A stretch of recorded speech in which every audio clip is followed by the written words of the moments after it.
ಮುಗಿದಿಲ್ಲ, ಈಗ ಟೀಚರ್ಗಳು ಖಾಲಿ ಇರೋದಿಲ್ಲ, ಇವೆಲ್ಲ ಹೌದು ವಾಸ್ತವ ಪ್ರಾಬ್ಲಮ್ ಇಲ್ಲ ಅಂತಲ್ಲ. ಅದು ನಿಮ್ಮ ಉದ್ದೇಶ ಏನೈತೆ ಈಗ ಇದು ಜಾತಿ ಸಮೀಕ್ಷೆ ಆಗಬೇಕು ಅನ್ನೋದಲ್ಲ ನಿಮ್ಮೆಲ್ಲ.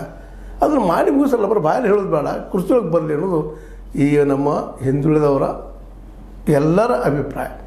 ಅವರು ಇವಾಗ ನಿಧಾನಕ್ಕೆ ಸಿಡಿತಾ ಇದ್ದಾರೆ, ಯಾಕೆ ಬರ್ತಾ ಇದ್ದಾರೆ, ಮತ್ತೆ ಯಾಕೆ ಮುಂದೆ ಆಗ್ತಾ ಇದ್ದಾರೆ ಅಂತೇಳಿ.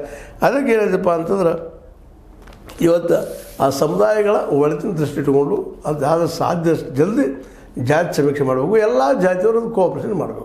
ಯಾಕಂದ್ರೆ ಜಾತಿ ಅಂತ ಬಿಡೋದ್ರ ಗೊತ್ತದ, ಜಾತಿ ಬಿಟ್ಟು ವ್ಯವಹಾರ ಮಾಡೋದಿಲ್ಲ ಅಂದಾಗ ಅದನ್ನು ಹೇಗೆ ನಾವು ಸರ್ವೆ ಮಾಡಿಸ್ಬೋದು ಯಾರು ಎಷ್ಟು ಅದಾರ ಅಂತೇಳಿ. ಆಗ ಅಟ್ಲೀಸ್ಟ್ ನಾವೇನು ಡಿಸಿಷನ್ ತೊಗೊಳಕ್ಕಾಗದ ಈ ನಮ್ಮ ಸರ್ಕಾರಗಳು, ಕೇಂದ್ರ ಆಗಲಿ ರಾಜ್ಯ ಆಗಲಿ ಅಂತ ಹೇಳ್ತಾ ಜಾತಿವಾರ ಸಮೀಕ್ಷೆ ಪಾರದರ್ಶಕವಾಗಲಿ ಎಲ್ಲರನ್ನೂ ಇನ್ವಾಲ್ವ್ ಮಾಡ್ಕೊಳ್ಳೋದ್ರೊಳಗೆ ಇನ್ವಾಲ್ವ್ ಮಾಡಿ ಜಲ್ದಿ ಮಾಡಿರಿ. ಅದು ಹಿಂದೆ ಮುಂದೆ ಹಾಕೋದು ಹೋಗ್ಲಿಕ್ಕೆ ಹೋಗ್ಬೇಡ್ರಿ. ಯಾರು ಮುಂದೆ ಬಂದಿದ್ರೆ ಅದು 10 ವರ್ಷದ ಮಾಡಿದ್ದು ಅದು ಬರೀ ಆಗಿನ ಚೀಫ್ ಮಿನಿಸ್ಟರ್ ಮನಸ್ಸು ಮಾಡಿದ್ರೆ ಕುಮಾರಸ್ವಾಮಿಗಳು ಬಂದಾಗ ಸಡನ್ನಾಗಿ ಇಲ್ಲಪ್ಪ ಅದನ್ನು ಎನ್ಕ್ವೈರಿ ಮಾಡ್ಕೊರಿ ಏನು ನೋಡ್ರಿ ಚೆಕ್ ಮಾಡಲಿದ್ರೆ ಅದು ಗೊತ್ತಾಗಿತ್ತು. ಬೇಡ ಏನೋ ಡಿಸ್ಕಷನ್ ಇಟ್ಟಿದ್ರಪ್ಪ ಅಂದ್ರೆ ವಿಚಾರಗಳು ಇವತ್ತು ಬಂದಂಗೆ ಬರ್ತಿತ್ತು, ಹಾಗೆ ನಿಮ್ಮ ಸಮೀಕ್ಷೆ ಆಗ್ತಿತ್ತು, ಮತ್ತೇನೋ ಆಗ್ತಿತ್ತು ಅಲ್ವಾ.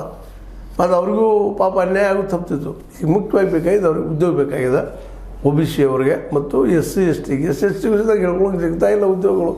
ಅದಕ್ಕೆ ಅವರೆಲ್ಲ ಗೆದ್ದು ನಿಲ್ಲುಕಿತ ಪೂರ್ವದಲ್ಲೇ ಅವ್ರನ್ನ ವಿಶ್ವಾಸಿಸ್ಕೊಂಡ ಈ ಒಂದು ಜಾತಿವಾರ ಸಮೀಕ್ಷೆ ಎಲ್ಲರೂ ಕೂಡಿ ಮಾಡಿದ್ದಾರೆ.